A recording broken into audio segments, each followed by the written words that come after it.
What's up, gamers? It's the Retro Raider coming at you live with a new tier list. It's been a very long time since my last one, but I kind of had an interesting idea out of nowhere. What if I did pretty much every single Naughty Dog game since Crash Bandicoot 1?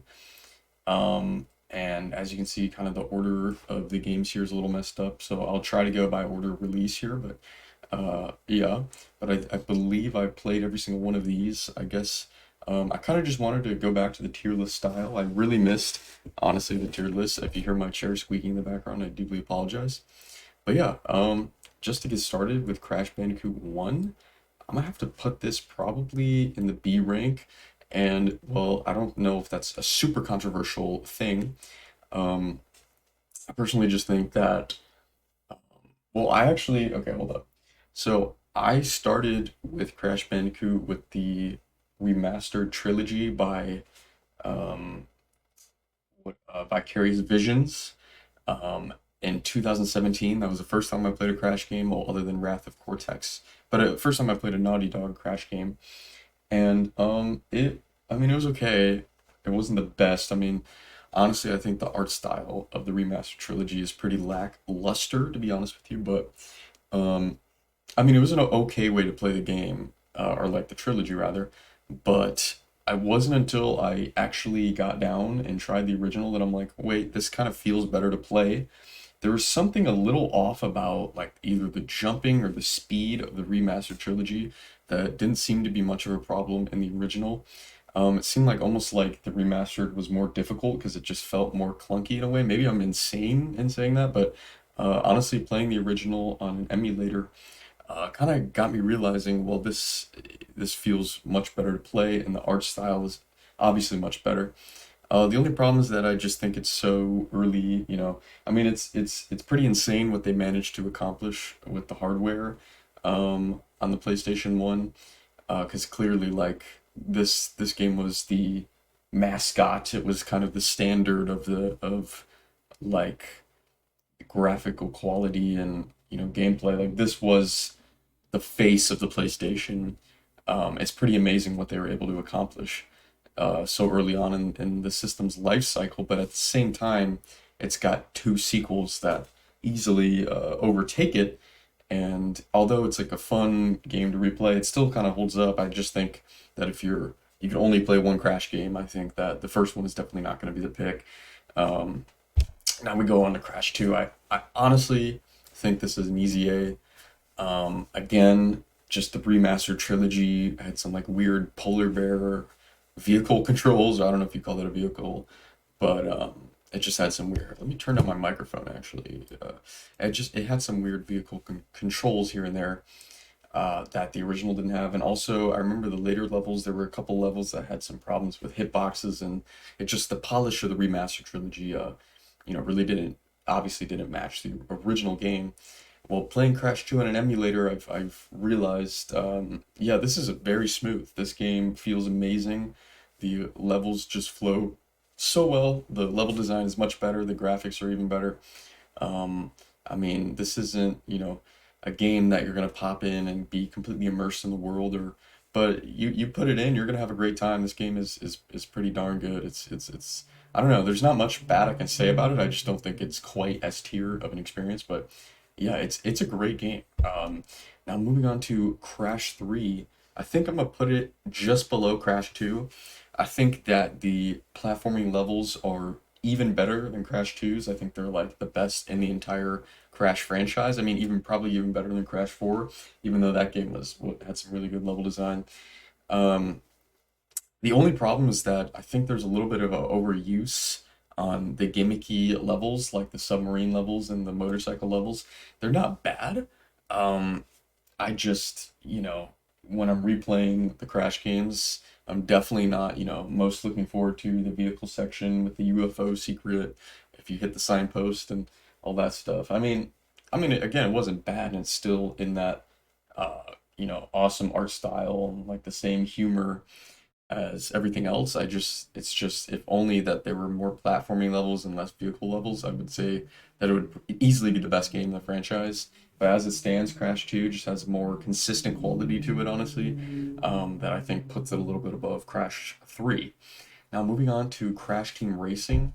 Maybe this is cheating because I've never ever played the original version. I've only played the remastered, but it's a really damn good experience. Probably one of the best kart racers I've ever personally played. Stands up there with obviously the Mario Karts of the world and all that. I think it's a great game. I think it's probably the only game that kind of stands up to Mario Kart in like that themed character kart racer genre. Um, yeah, I think it's a great game. I wish that I played the original. I'm sure I would have a little bit more to say about it, but every time I played Crash Team Racing Remastered, I had a great time. But the original could be even better than I know. So unfortunately, I don't know. But as it stands, I think it's definitely like an A rank experience. It's a great game. Now moving on to Jack and Daxter. Honestly, as much as I really enjoy the first game, I'm going to have to put it in the high B.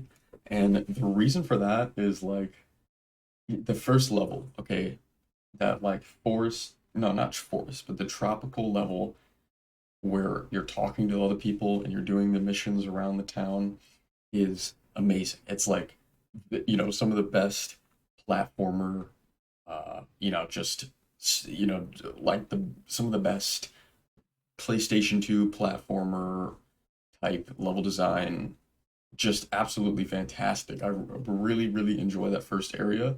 I also really enjoy the jungle section. I really don't know why I can't remember the names. It's not that complicated, but I really enjoy those first two levels. I think the problem is that just level of quality does not really stay that consistent past the first third of the game. I love like the art style. I really enjoy how it feels to play. It's very unique. I can hear the game in my head. I can hear like the sound effects and it's really polished. It's a great experience. I don't know if it's my favorite Jack game.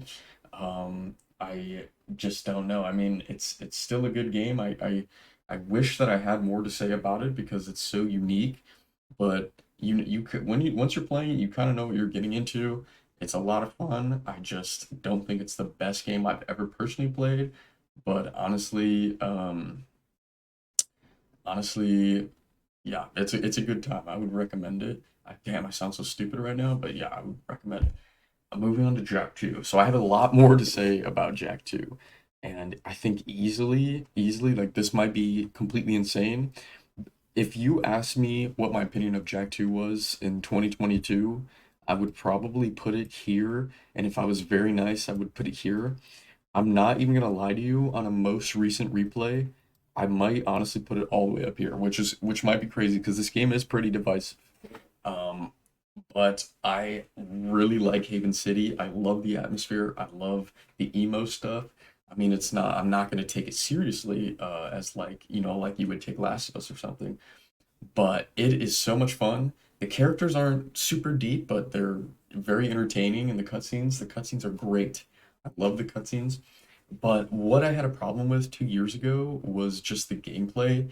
I thought that the lack of checkpoints and the difficulty and like I don't know, just those insane escort missions and stuff, I really did not enjoy the experience of playing the game in 2022. But I played recently PlayStation's done a PSP, like selling old PSP games on the PlayStation Network. And when I replayed Daxter, I'm like, this is pretty good. Like for some reason, I had that urge to replay Jack 2, even though I thought I hated it, like a 3 out of 10, 4 out of 10. I thought it was below average. I'm just like, what if I got it on the PS4 and I played it again? And I'm not even gonna lie, I beat it in 3 days. I mean, what took like a week and a half, 2 weeks, playing it every single day, getting stuck over and over and over. I really did not have that hard of a time. I mean, even in like my least favorite levels, like I hated the races.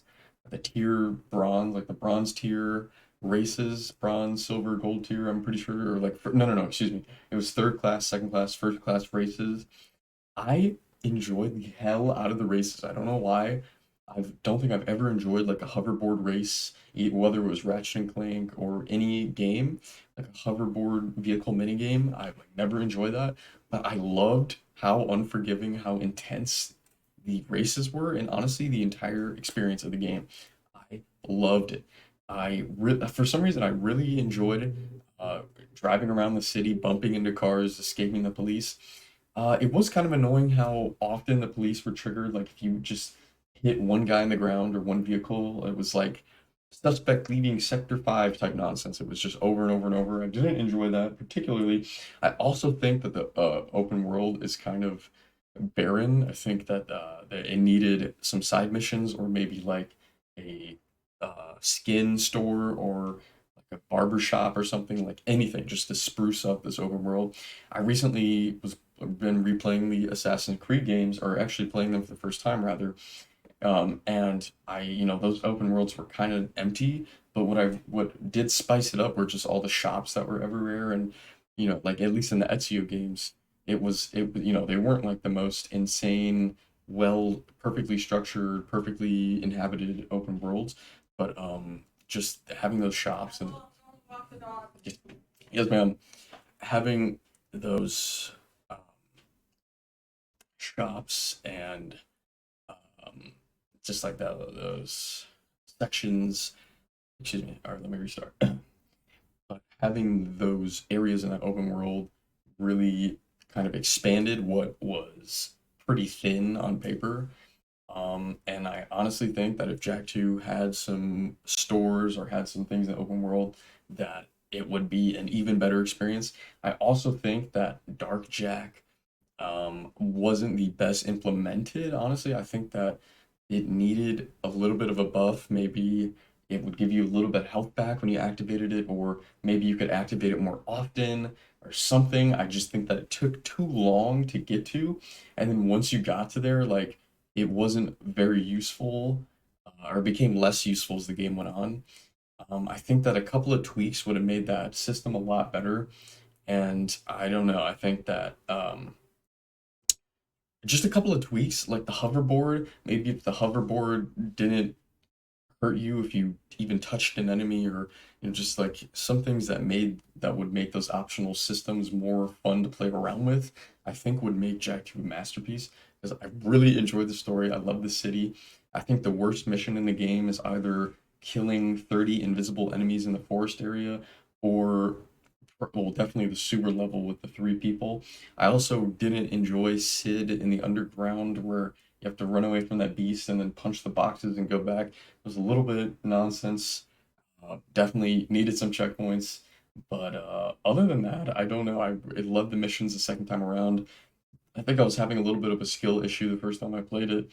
And when I came back to it with more patience and just being better at it, I really, really love Jak 2. I think it's probably the best Jak game.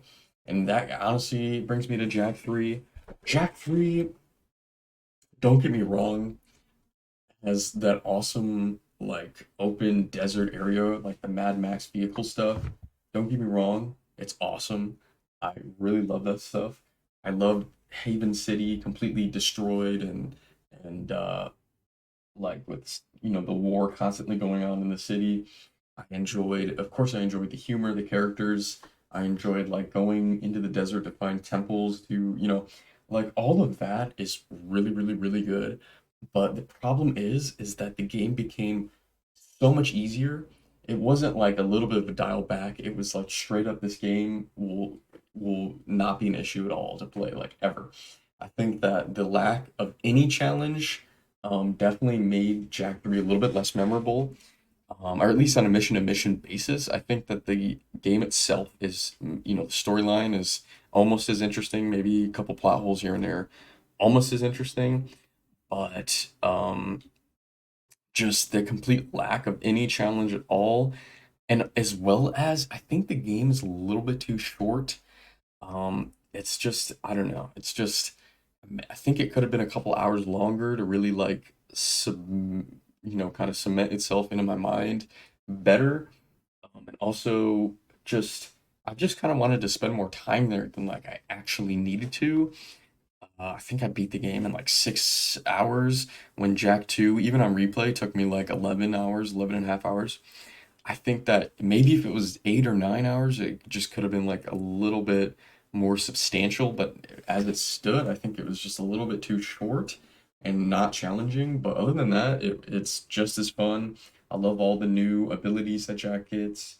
Um, I don't know. Definitely really, really expanded on his arsenal. That was a lot of fun. But if only uh, like it was a little bit more tough and a little bit longer. Now, moving on to Jack X. Honestly, I have played it. The problem is that I have the PS2 Slim. So when I played it and I tried to create a save, it created like a huge block of corrupted memory on my memory card, and I just never played it again. I know it's like probably a really, really good game. I couldn't get into it because when I tried to save the game, it like bricked, not bricked, but it like kind of damaged my memory card. I'm like, I can't be doing that. So I have played this. I do own it. I just can't really play it on the console I have right now, the PS2, like the silver slim one. Um, but I'm sure it's a great game. Now moving on to Uncharted Drake's Fortune. I'm thinking I might have to put this low B. I would put it high C, but what puts it over the edge into the B category is just the introduction of some of the best characters in video games. Nathan Drake, Sully, Elena. I think that these guys are, just some of the best characters in the business. Uncharted 1 probably has the worst gameplay of everything on screen right now. What makes up for it is the soul that it has, its characters, and it's just its connection with one of my favorite franchises in media history, video game history, more media. I think it is just so, so, so, so good. Obviously, Uncharted 1 doesn't have the best shooting. It's very repetitive. It's short. I mean, emphasis on repetitive. The puzzles are the worst in the franchise. It's just definitely the first draft of like something that is only going to go on to become better and better. So Uncharted 1, I think, is definitely like a B minus. I would put it C plus. I just think that its characters are so, so good, even in that first outing, that I'm gonna have to give it. I think like the stuff like the Nazi zombie sections and stuff kind of let it stand out a little bit from the other ones, just like that weird horror level and just I don't know, like I mean it has the horrible final boss fight, unfortunately. Um, but other than that, it's just a decent game that sets up an amazing franchise. Now moving on to Uncharted 2, um, I'm definitely gonna have to plot this straight in the S tier. And the reason is that the story, the characters, the gameplay, everything in this game is on full swing. The section on the train is so good. Usually I would, come back to a game like Uncharted 2 and play that train section and be like, okay, well, it was decent, but no, dude. I think the train section in Uncharted 2 is so good. I think it's up there with like, or it's even better than like the Slide 2 train section in like World 6 or 7. I think those two games have like the best train sections in gaming history. I haven't played every game, but dude, Uncharted 2, whether it's the train, whether it's the gates of Shambhala, whether it's the city streets of I don't even remember where, but those that city streets level, whether it's I don't know, the game, it's so perfectly set up. The opening mission is so good. Wake up on a train. Oh, that's my blood. Oh my God, iconic, amazing. Um, yeah, the opening section with Chloe Frazer and whatever the guy's name, the British guy, and going to prison, getting out of prison, just it's just so iconic. It's so good. The best characters ever. Not maybe not best characters ever, but just some of the best characters. I think the big buff guy, Lazarevich, I believe is his name. unless I got that wrong, I'm pretty sure it's Lazarevich. It's it's the second best villain. I think Rafe or whatever in Uncharted 4 is the best villain. But the final boss was definitely better in this game. It's probably the best final boss in Uncharted. I don't maybe. Um, but oh my God, it's so good. It's not a perfect game. Of course, there's little issues, and yeah, I mean it hasn't aged amazingly. Well, not like it hasn't aged amazingly, but of course there's some parts of it that are like a little bit, outdated, whatever.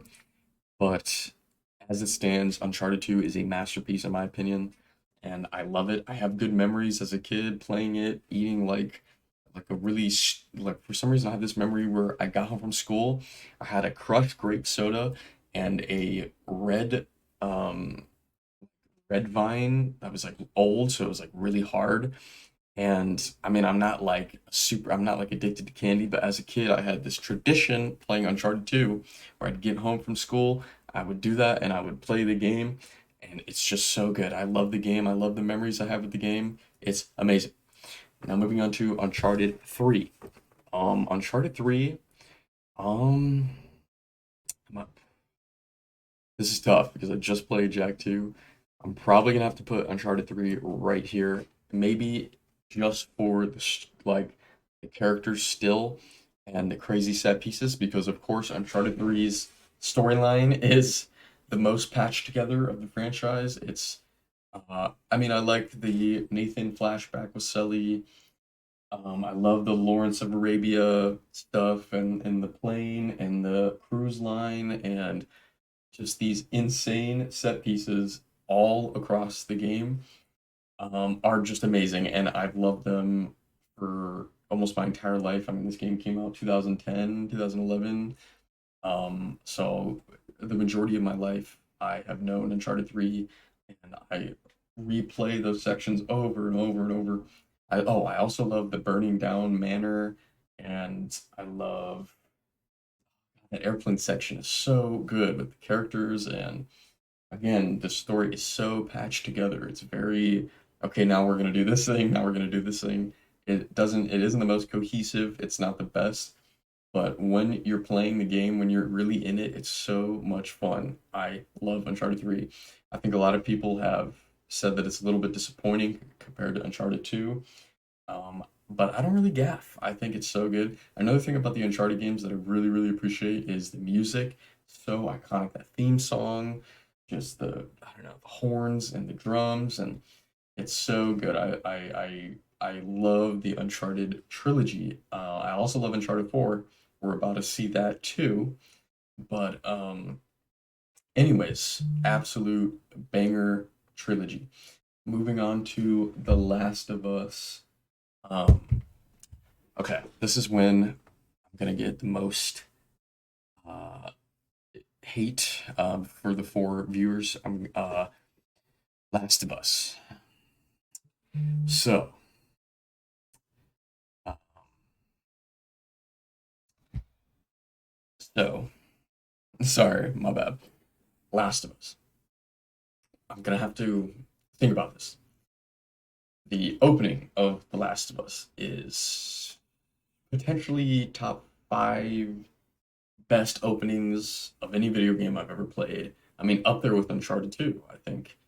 Yeah, just some of the best openings ever in any medium, TV show, movie. I think that Last of Us is so good. The first 25 minutes are so good. And it's not even gameplay, it's just the characters. Immediately, the characters are so good. So good. I can't believe what they accomplished with the opening of Last of Us. It is a dream. It is a dream of film, TV show. Not even the damn television series could capture how good the first 20 minutes of The Last of Us is. Um, well, after the opening, I have never had a problem playing this game start to finish. I played it a couple times. I think I have more of an issue with trying to show other people The Last of Us after the opening. With my girlfriend, it has been not a struggle, but neither of us have really had any desire push to continue playing this game, and it's not because the story's bad. It's just the gameplay isn't very exciting.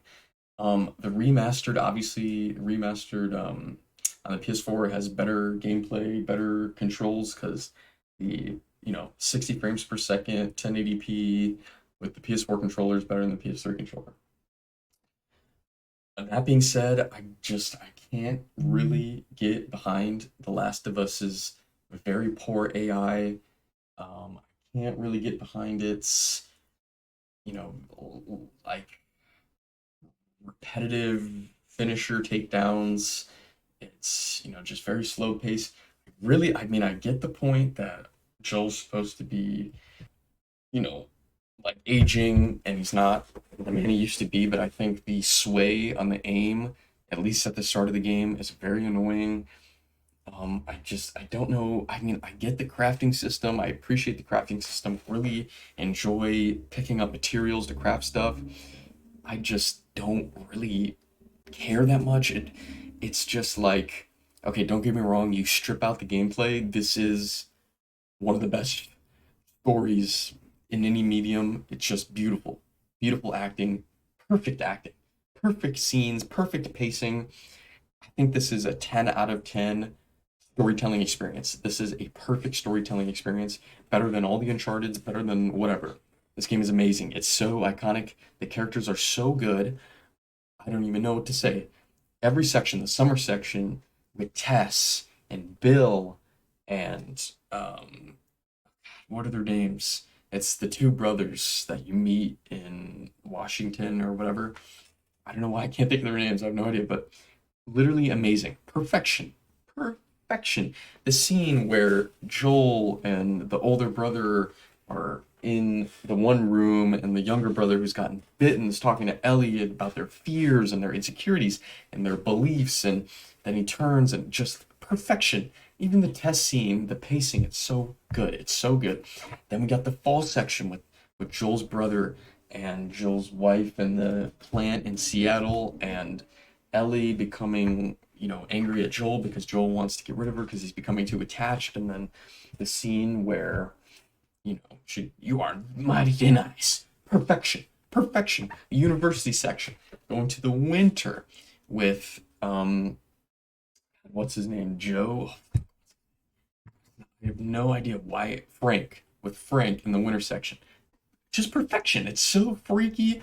It's a beautiful third act. It's beautiful. It's perfection. Well, it's not the climax of the game, but it's just like, and it feels like an episode in a TV series that expands on the characters, and it's just beautiful. It's like a pit stop on the way. Then you got the spring section where Joel fully accepts Ellie as his new daughter and stuff, and they're having questions about the cure and the elephants, and just that whole ending is so good. Not only is it one of the best starts of a game, easily one of the best endings of a game ever, dude. Like that's so perfect. It's so good. The hospital scene, the whole climax is perfect. It's beautiful. It's amazing. Only issue is that I've played this game so much and I've had so much trouble getting through it now with picking up bottles and bricks constantly. And I love the clickers. The clickers are iconic. I just think the AI and the just kind of gameplay, and I mean the immersion breaking of Ellie running into danger and stuff, and I think it just barely takes it out of that A range. I think that uh, Last of Us has got to be right here, and this is insane. If I can move this game, I think that's insane for me to say. I really think that the gameplay brings it down from perfection. I can't possibly put it in the S tier with all of the issues I have with the gameplay. Now moving on to Uncharted 4. Uncharted 4 is so good. It's so good. It's so good. Sorry, I'm like sounding so stupid right now.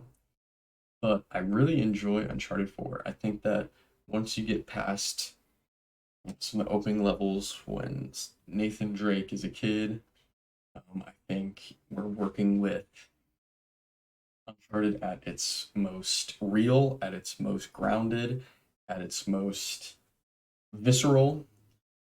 I think if I had one problem with the Uncharted 4, I don't think that there are enough set pieces. I think that it could have used one or two more spliced in there. At least, well, I heard that there was a scrapped one in the Scotland section. I think there was another set piece in the Scotland section, maybe here or there, another big set piece. I would probably put this in the S tier. I just think as it stands, I think Uncharted 4 is a absolutely amazing story. It's a great experience. I played it probably 6 times. I played it so many times on the PS5 with the 4K. The graphics are beautiful. It's yeah, I think it's still the best looking video game I've ever played, at least in terms of environments and I mean, of course, like facial animation has only gotten better and but I think the variety of environments and it's like a game that you have to actually stop and look around and just in awe. It is beautiful. It's so beautiful. And I've never played a game that has captured that ever again. Last of Us 2 is very close, but I think Uncharted 4's variety and its consistent blowing you away puts it above graphically to be probably the best graphics I've ever seen in a game, at least in the PS5 re-release. I think I haven't played too many amazing recent cutting edge experiences, but just the awe factor. At the same time, oh, I love the conclusion of Nathan Drake's story with Elena. I really enjoy that. Of course, I'm sure there's a couple of plot holes there and there, and people don't like Rafe in the opening of the game, and I get that. People don't like Nadine, which I can kind of see. I can't see so much in Uncharted 4. I can kind of see, well, we'll talk about it, but in Lost Legacy, I can kind of see, um, where the character isn't as interesting. But I honestly, I don't have like many problems with this game. I would probably put it right here in the A tier, high A tier. It's the second best Uncharted game. On some days, it's my favorite. I just think Uncharted 2 is the best game. I think Uncharted 4 is, the best story, the amazing conclusion of the characters and everything. Moving on to Uncharted Lost Legacy. It's hard to hate this one. It's probably got the worst villain in the mainline Uncharted games. Least interesting, least memorable. I think Nadine struggles to carry being the co-lead. I think Chloe's excellent. I just think Nadine struggles to be as interesting or as witty or as fun to play with. I guess the point of Nadine is to be a hard ass on Chloe and get pissed at her when she's working with Nathan's brother. But I I enjoy the return of Nathan's brother. Why the hell can I think Sam? I enjoy Sam being there. I really like the open areas. That's fun. This game is a lot of fun. It's beautiful, just like Uncharted 4.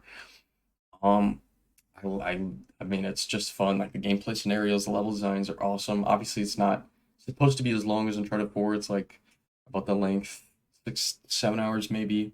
I have some fun memories with it as the last game I played before I got my driver's license, and like the fear has stuck with me like while I was playing the game to like take my mind off it. It's a great game. I might put it like low A tier, high B tier. It's a great game, but it's not like amazing. I think the obviously the lack of Nathan Drake kind of carries it down a little bit. Not like carries it down, but like you can definitely taste a little bit of an absence of like strong, the strength of the characters. Obviously, I really enjoyed following Chloe and Nadine around in India, but I just don't think it has, when you're replaying the games, you can hold off on Lost Legacy and be okay, in a way that you can't with the other Uncharted games. It's definitely better than Uncharted 1. I'm just gonna give it like a high B tier. I think it's a great game still. It's just, it's definitely a spin-off. It's not like a main title. Now, Last of Us Part 2. Okay, so Last of Us Part 2. Well,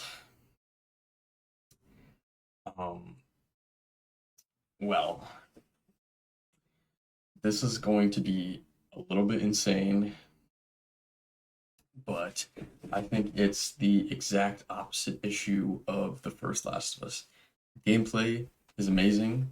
It's some of the best gameplay of any third person experience I've ever played, easily. It's amazing. The pro mechanics, the AI is so much better in this one. so much better in two. The AI is better, the prone, the stealth is so good, the gameplay. I think the crafting is more fun. I mean, it's still like looting and stuff, but the looting itself is more fun because you kind of like have to go out of your way. The level designs are amazing, like literally amazing. Like the combat arenas are so good, pristine. It's beautiful. I think that personally, the story did not click with me as much as it did a lot of other people. I think the problem I have with the story isn't that Joel dies. Of course, I mean, I knew that Joel was going to die even before playing it. And I still, even though I had that, reactionary, whatever, like what, after playing it, I still enjoyed the hell out of it. I actually would have put this game in probably in the A tier if it was coming off just off that first playthrough. But unfortunately, as the 4 years have gone by, more than 4 years, jeez, it's so long. Despite the more than 4 years that have passed since Last of Us 2, I have honestly only soured on it the more time has gone on. I don't care about like Joel dying, whatever. I think the problem is that the characters that replace Joel are so much less interesting to me. Like you have Jesse, you have God, I don't remember her name, but Ellie's girlfriend. What's her name? I was gonna say Nadine again. I honestly don't know her name. I played Last of Us 2 a couple times, so it's not like I haven't played it, but um you got Ellie, you got some other characters. Uh, I like do not care about any of them though, and it's not like I had it out for this game. I really, really, really tried to understand and enjoy the characters. I think another problem I have with Last of Us 2 is that, of course, when you're playing it, you're like, oh yeah, all these writing lessons, these metaphors. It would be a great game to discuss in an English class setting. All the, beautiful arcs and I mean, my problem is that when you're trying to enjoy the game and have fun and you're playing it and the only thing that happens is people get, horrible things just happen over and over and over. I get that the point is that you're not supposed to root for any of them and you're not supposed to enjoy it. It's like a suffering simulator. It's supposed to be a lesson. But when I'm playing it, I become like so desensitized to it because it's like it just feels, I don't know, like Last of Us 1 when Joel's daughter dies, it's like it hits you so hard you don't expect it. Even on replay, it still hits you because I think immediately Last of Us 1 is better with getting you acquainted to the characters in Last of Us 2. I think the problem with Last of Us 2 is that, I mean, instead of ladder climbing and stuff, you just have like 25 hours of small talk and so long. All these characters that kind of just start to blend in together. I don't know. The pregnant storyline is so silly to me. Like, oh God, now you're useless to me to kill Abby, and it's like so lame. And then you bring back Jesse, and then Ellie's jealous of like, oh my God, I don't know, I like the first time you play through Last of Us 2, you're like, yeah, I'm gonna kill Abby. And the second time you play through Last of Us 2, you're like, all right, I'm playing this for the gameplay and the characters. But the problem is that the gameplay is always hitting. You're like, oh yeah, hell yeah, getting these like crazy combos and destroying these people. And but I think that this whole game's advertising was, play the Ellie that you want to play, make her. But like when you're actually in the game and Ellie, when you're doing this, you can play it anyway. But once the cutscene hits, and she's like, "Oh God, I'm gonna kill these dogs and kill all these people," it's like you start. At least personally, I've started to, I don't know, kind of like, okay, I don't know, like it's like, oh, okay, now she murders this person now, and it's like hitting the same note over and over, like, haha, I'm gonna murder you because you killed Joel, and it's like I think when Joel first died, I'm like, holy shit, that's like so sad, like I can't believe because Joel's such a good character, but then like, okay, now he's dead, like, cool, like I don't know, like once the mourning process of a video game character kind of ended, I was like, right now I'm just following Ellie around, like murdering the seven people that just so happen to be on all of these pictures. Like, oh wow, look. killed all of these people. Ha ha ha ha. Ha. I'm gonna murder all of them.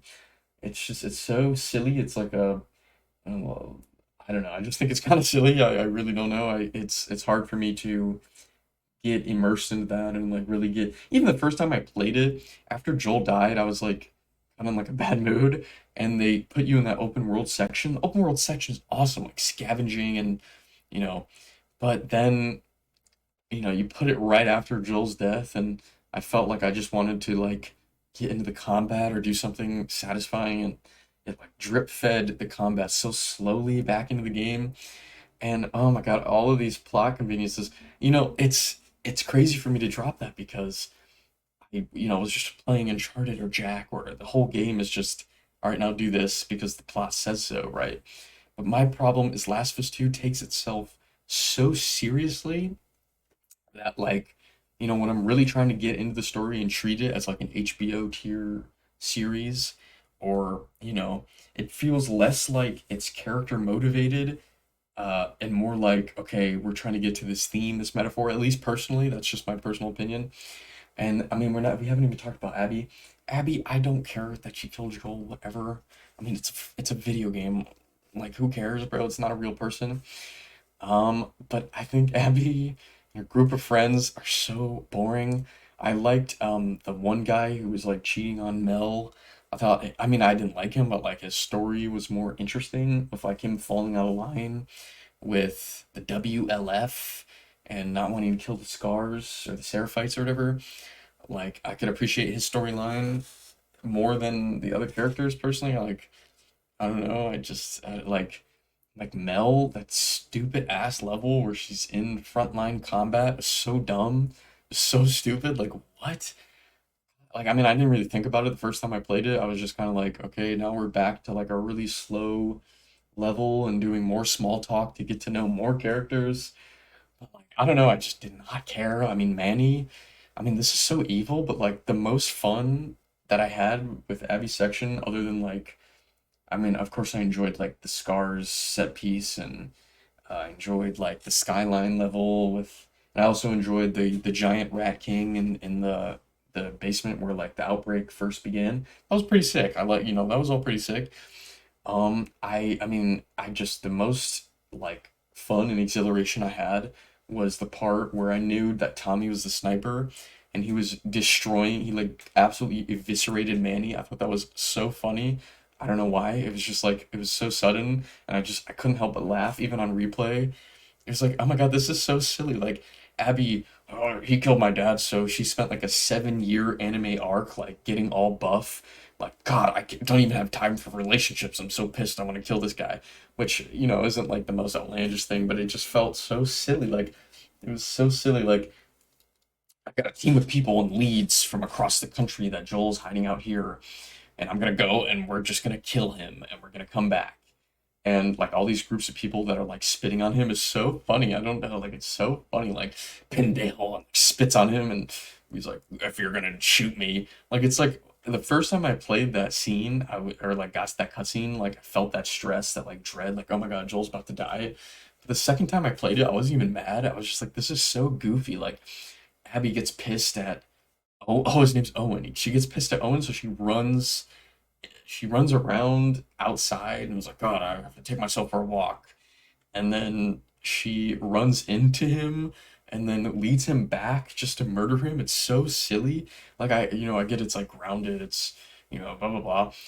It's just so funny to me. I don't know. Like it's like my name's Joel, and then like they go back, and he's like, "Well, you seem like you heard of us," and then they just start like beating him to death, like, and then they let Ellie and Tommy live, and it was like, oh, we were just trying to be, we're not that evil. We just spent 7 years. I mean, maybe not 7 years. Maybe it was just Abby, but like, it's like, oh my God, this is so funny. Like, I don't know. It's like all the PTSD of going across the country and then luring these guys into a trap so we can just kill the one guy, let the other guy go, so that he can build the team of revenge to do another 7 year anime arc to track me down and kill me. It's so silly. Like again, it's the cycle of violence. It's the cycle of this. And I've thought about this over so many times. Like I really try to enjoy this. I just think it's so forced. It's so stupid. Yeah, have Joel die, of course. I mean, it's crushing. It really broke down barriers. Very memorable. Like, what are you gonna do from now on? Like, I feel like the game it just wasn't as interesting because Joel wasn't in it. He was the best character in the first one. He had the most interesting arc. I mean, what are the arcs now? It's just Abby having a nightmare of the same event in the springtime over and over, and then oh, but now she met two scars, and the two scars shit was so stupid to me because I mean, she spent her whole life being part of this WLF nonsense, and like, of course, she can change her mind. But then the whole ass level where she's just gunning down all of her old friends, like, what the hell is this?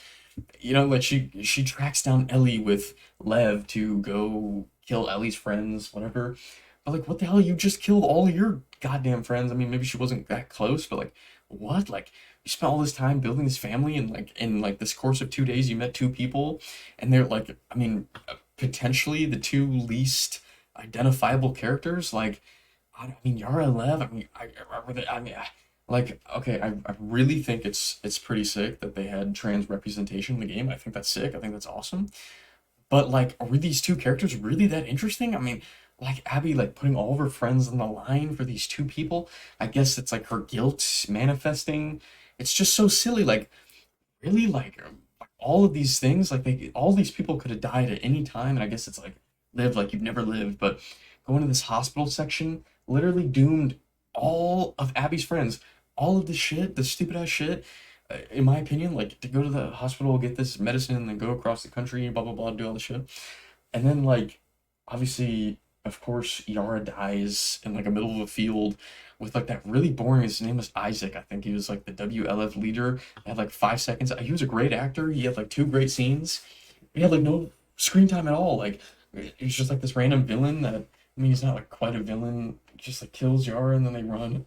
She kills all her friends, gets on a boat and leaves. And then goes and sees all of her friends dead, and then goes to Ellie's place and kills Jesse. I mean, what was interesting about Jesse that Jesse had a relationship with Dina, that's her name. Had a previous relationship with Dina. I mean, okay, cool, I guess. I don't know. He really had nothing going for him. He just gets shot in the head, and he never really brought up. I guess the kid was named after him. But then, oh my god, all the shit where it was so funny. This stupid ass theater scene where you're running around like beating the shit out of Ellie as Abby. It's so funny. I couldn't help but laugh. It was so silly. Like just beating the shit out of Ellie was so funny. It was like so goofy. I don't even know how to describe it. I found that very entertaining, probably in the wrong way. And I would like let Abby die for like these crazy ass death cutscenes. It was just so funny to me. And then at the end, it has her on the ground about it. She's pregnant. Good. It's like, whoa, Abby's just as bad as Ellie. Blah blah blah blah. Right. And then she's like, well, I'll let you live. And then so Abby lets her live. So I'm just kind of like, I don't know. I guess it's like the arc. But then seconds after being like, good, she's pregnant. I'm gonna choke her and kill her. She's like, well, Lev told me not to, so I'm just gonna let you live so that you can track me down later. And then it cuts to with the baby with Dina, and it's like this crazy ass part where it's like it's like this dream sequence almost like this perfect ending. And like if it ended there, I guess I'd be like, okay. I mean, I would like definitely didn't give the biggest impact. But then of course, Ellie has the PTSD, and those were some pretty realistic scenes, pretty interesting scenes with the PTSD with his death. Like I enjoyed that. It was just the part where she threw everything away to track Abby down again. That was so silly. I actually really enjoyed that ending section where you're like shooting at the guys with the zombies on chains. I thought that was pretty sick. I guess again, it's like everything else in this game. It's like 25 hours long, but it's so jam packed with stuff that like I mean, you just don't have enough screen time to make it interesting. But I guess that was pretty fun. Where like she was like in the thing and shooting the zombies on chains. That was pretty fun. And then this, oh my god, this stuff where she finds Abby and Abby's about to die anyways, and then they fight in the water and then get back in the boat and then like what? Like it's like okay, now we need to do this. Now we need to do this. It just felt like are these even characters? It just felt like they're like okay, we want this like final fight, but then it's gonna show that Ellie's gonna do the same thing as Abby and let Abby go. Oh my god, it's just so boring. Like it's just so repetitive. I don't know. I really could not find that interesting. I thought it was like super silly, like them dogfighting in this like murky water with knives is so funny, and they're like losing fingers. It's just so silly. I don't know. It's like I don't know. Like it. How am I supposed to take this seriously? It's like like again, like them brutally murdering each other again and again and again for 26 hours. Like I don't know. It just definitely didn't give me much of an impact. And she goes back home, and my favorite scene in the game is the flashback where Ellie thinks that was sometimes she can forgive Joel. Really enjoyed that. That was excellent. That was really, really, really good ending scene. Loved that. I thought that was, I mean, that was the only part of the game where I shed a tear. I thought it was fantastic. Um, but anyways, the ending was okay. I mean, she was like moving on. She was left alone, which was her biggest fear. Blah blah blah. I don't know. Gameplay amazing. Storyline, I can't get behind. I get why people would enjoy it. It's a great book for English class, metaphors and challenging people. But I don't think I'm gonna be very excited for the third one because I just don't care about these characters. I really just did not find any of these characters interesting. And I mean, I could talk more about more characters, but like I can't even remember who they were or what they're. It all like blends together. Like what I said earlier, like a small talk simulator where they just yap and yap and yap about shit, and it just I don't know, it just didn't really go anywhere. So if I was to put Last of Us, I would honestly probably put it above Uncharted One, but I think that it's definitely B tier. It's probably the most I have to say about a B tier game in my life. I'd give it like a 7 out of 10. It's pretty decent. It's just I don't know. And then you got The Last of Us One remake because Naughty Dog hasn't made a game in 4 years and hasn't announced anything, so they're just gonna make another remaster of Last of Us One. I played it on the computer, and I honestly accessed it for a little bit, and then I was like, okay, it's like the PC port is so bad, I just refunded it, and so I would call this a not played. I'm sure it's great because it's Last of Us One, probably with better gameplay, better graphics. Um, just I don't care about another re-release, and then they canceled the multiplayer, and now maybe we're gonna get Last of Us 3 in 5 years. I don't know. I just yeah, very soured on Last of Us. I'm bored of Last of Us. I just want something new, or maybe Jack and Daxter 4, something fun. I'm just Last of Us 2 has been in the discourse for so long. It's been talked about for so long that I'm kind of just ready for a new franchise. The TV show is decent. It's like a 8 out of 10 show. I'm just bored at this over production of Last of Us remakes of the same story over and over. Just kind of bored of it. Anyways, I probably gotta go. Thank you for this tier list. Sorry that I got so heated at the end. I hope this video was okay, fun. If you didn't like my video, I get it. If you don't agree, I understand. That's just my opinion. But I mean, it's just a video game at the end of the day. This is my Naughty Dog tier list. Uh, I guess I probably could have put Last of Us higher, but um, you guys have a great day. Retro Raider out. Much love. I gotta go, but oh my god, I'm like so tired after I don't know. But anyways, this is my very very long tier list. I kept yapping and yapping, so I bet this sounds kind of annoying on watch, but you guys have a great day. Lots of love and Retro Raider out. Peace out. Kisses.